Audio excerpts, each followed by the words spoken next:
ময়দানে মাহশর দিনেতে চমকেও গাও সঙ্গে হবে না ময়দানে মাহশর দিনেতে চমকেও গাও সুচি যাবে না আল্লাহ বলে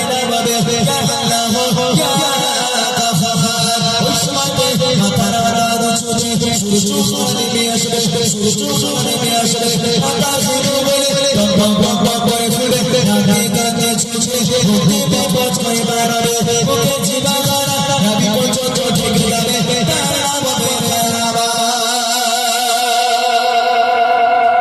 পুরোপুরিভাবে নকল আসে না জাস্ট তারা যেভাবে ওয়াজ করে যেমন ওমর সিদ্দিক হুজুর আপনারা চেনেন কি হযরতে পীর আল্লামা ওমর সিদ্দিক হুজুর কেবলা তিনি তার মানে যখন ইয়ং বয়স ছিল একদম ছোট তখন স্কুলে পড়তাম তো তখন ওনার একটা ক্যাসেট ছিল জাহান্নামের ঘটনা এমন কোনো মানুষ নেই যে ওমর সিদ্দিকের ওই ক্যাসেট কেউ শুনিনি সেই ছোট্টবেলায় আমি ছোট থেকে গান বাজনা শুনিনি ছোট থেকে